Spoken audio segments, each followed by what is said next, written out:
Salam alaikum. Donc, au niveau de cette vidéo, on va voir le service de routage dans le protocole IPv4. Pour qu'un paquet يقدر يوصل la destination, خاصه يفوت على plusieurs périphériques intermédiaires. Le périphérique intermédiaire اللي خص يسيب له le chemin vers lequel il doit passer باش يوصل destination هو le routeur. La décision vers quelle route doit prendre le paquet يعيطولها le routage. وهذا le routage il est basé sur ce qu'on appelle une table de routage. Le service de routage ou la décision de trouver une route consiste tout simplement à déterminer vers quelle interface le paquet. Parce qu'il faut savoir qu'un routeur il est interconnecté avec les autres périphériques à travers les points d'interconnexion. Les points d'interconnexion ou les ports d'interconnexion au niveau du routeur il y a une interface. Parce que les interfaces possèdent une adresse IP et une adresse MAC. Contrairement, les ports d'interconnexion au niveau du switch qui ne possèdent qu'un identifiant. Le switch a des ports ou au niveau du routeur a une interface d'interconnexion. Alors, le routage au niveau du routeur, c'est tout simplement consulter sa table de routage et déterminer vers quelle interface le paquet. Le paquet, comment il faut aller à un routeur, le dernier et consulter sa propre table de routage pour décider vers quelle interface il faut le paquet. C'est pour cela que pour le protocole IPv4 est un protocole sans connexion. Parce que la route prise par un paquet depuis la source vers la destination n'est pas préétablie. C'est au fur et à mesure que le paquet fout à un routeur que la route est dessinée. Il faut savoir que lorsqu'une machine envoie plusieurs paquets, c'est pas forcément que les paquets doivent la route. Il se peut que un ensemble de paquets ils prennent une route et d'autres paquets prennent d'autres routes. L'élément clé pour le routage, c'est la table de routage. Jusqu'à maintenant, je fais la table de routage au niveau des routeurs. Chaque routeur a sa propre table de routage. Mais il faut savoir que la table de routage, on peut au niveau des périphériques finaux, que ce soit émetteur ou la récepteur. Nous par la table de routage au niveau du routeur. La table de routage, c'est un fichier qui est stocké dans la mémoire où à chaque démarrage de le routeur, le dernier, il va la charger dans la mémoire vive. Alors, de manière générale, la table de routage, c'est une correspondance entre l'adresse de ce réseau et le prochain saut, c'est-à-dire le prochain routeur par lequel il faut aller le paquet, ou là l'interface de sortie de le routeur. Ça veut dire l'interface par laquelle le paquet. Vous remarquez que l'adresse de destination, c'est une adresse de ce réseau et pas une adresse IP d'une machine de destination. Pour la simple raison, le routeur, il identifie les routes vers les réseaux. Donc, le cas de la tâche du routeur, c'est de trouver la route qui va mener vers le réseau. Ou qui le paquet le réseau, c'est là où l'adresse MAC de destination qui va être utilisée pour acheminer le paquet vers la machine concernée. Donc, pour vous dire que le routeur, lorsqu'il va lire l'adresse IP de destination flanc-tête IPv4, il va extraire l'adresse de ce réseau vers lequel elle appartient. Et il consulte sa table de routage, il chauffe les adresses de ce réseau et c'est là qu'il va déterminer vers quelle route il doit être acheminé. Dire un petit exemple où on va essayer de déterminer et de remplir la table de routage de le routeur A. Alors, la table de routage, de manière générale, c'est à titre d'exemple, c'est de manière générale. Dans la réalité, la syntaxe, la forme de la table de routage, elle est un petit peu différente. Donc, le routeur A, on va essayer de déterminer la route pour chaque sous-réseau. Le sous-réseau, رانا حاطين les adresses تاعهم في هادو les ellipses. نبداو par le sous-réseau 193 17 52 128. Donc, le sous-réseau, la première chose à faire, c'est de déterminer quelle est l'adresse de le prochain routeur. Ça veut dire le paquet, quand il sera destiné le sous-réseau, vers quel prochain routeur il doit passer. Sauf que le sous-réseau, il est directement connecté. Dans ce cas-là, l'adresse de le prochain routeur, ce sera l'adresse de l'interface de sortie par lequel le paquet vers le sous-réseau. Donc, le paquet de l'interface, l'interface, l'adresse est 193 17 52 128. Donc, l'adresse de le prochain routeur, ce sera Hadi. Et l'interface empruntée, soit on met l'adresse IP, soit on lui donne, soit le nom TH. Parce qu'il faut savoir que les interfaces au niveau du routeur, non seulement elles possèdent des adresses IP et des adresses MAC, et aussi un DOM des noms.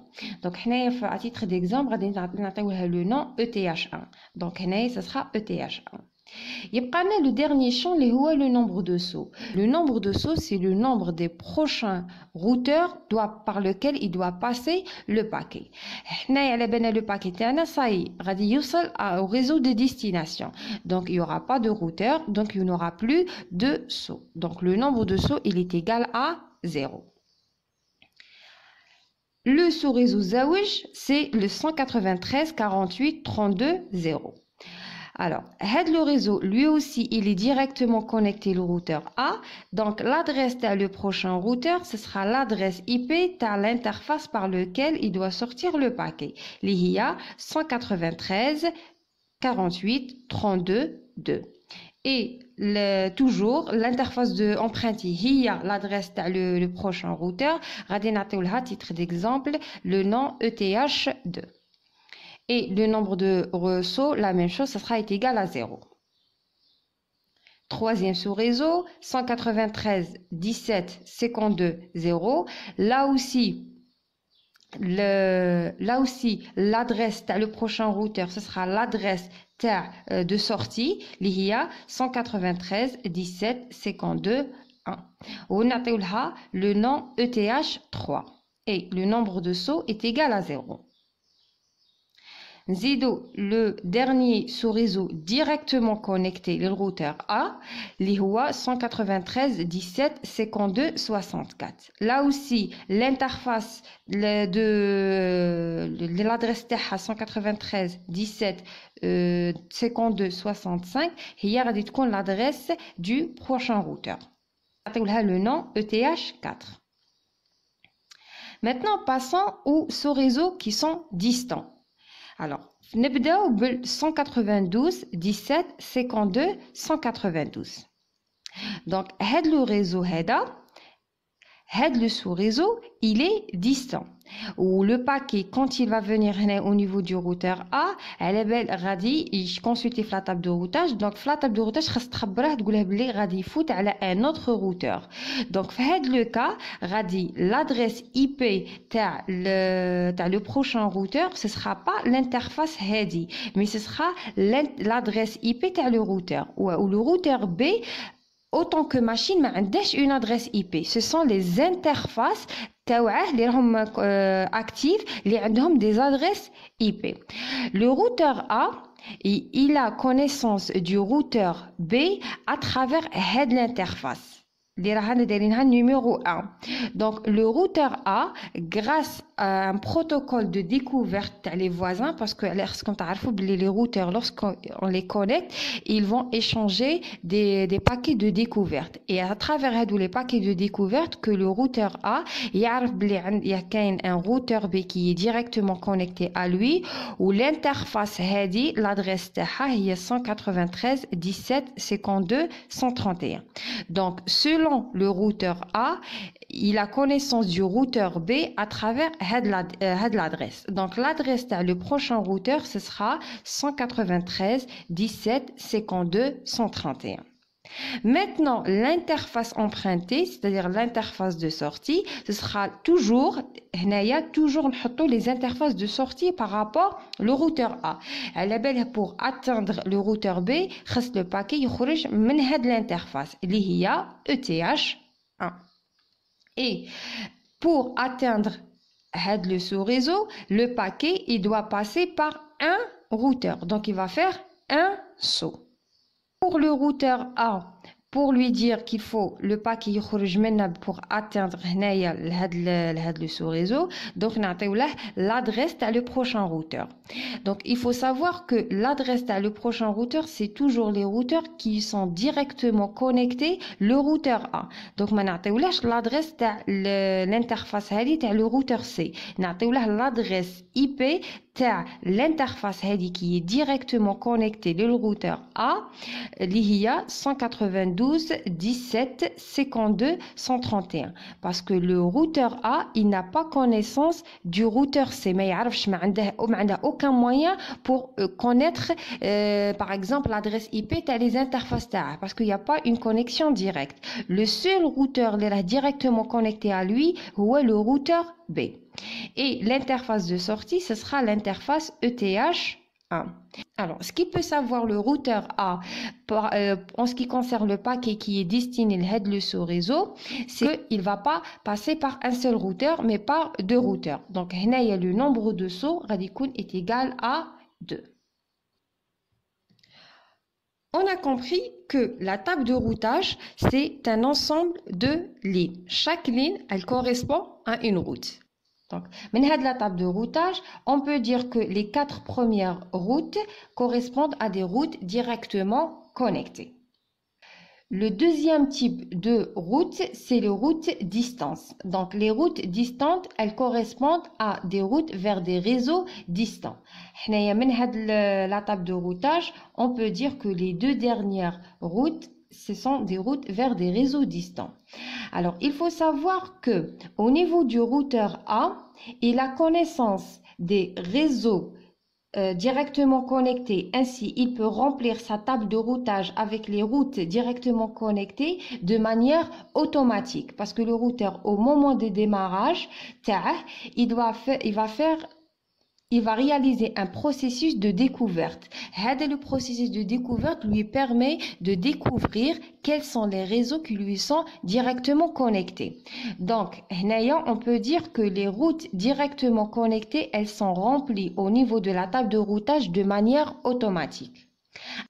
Contrairement aux routes distantes qui correspondent à des sous-réseaux distants, le routeur A, il a connaissance de ces routes à travers la configuration de routes statiques. Alors, les configurations des routes statiques, ce sont des routes qui sont remplies manuellement par l'administrateur de réseau ou là grâce à l'activation de protocoles de routage.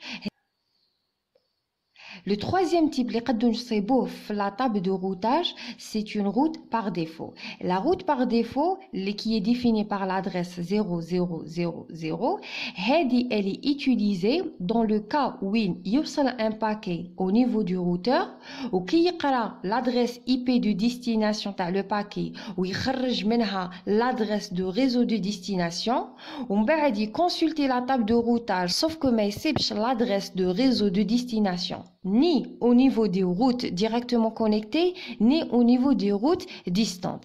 Donc, il utilise la route par défaut. Une route par défaut, il confie comme premier champ l'adresse 000 ou comme deuxième champ important, c'est l'interface de sortie par lequel le paquet. Bien sûr, l'interface de sortie, c'est le routeur.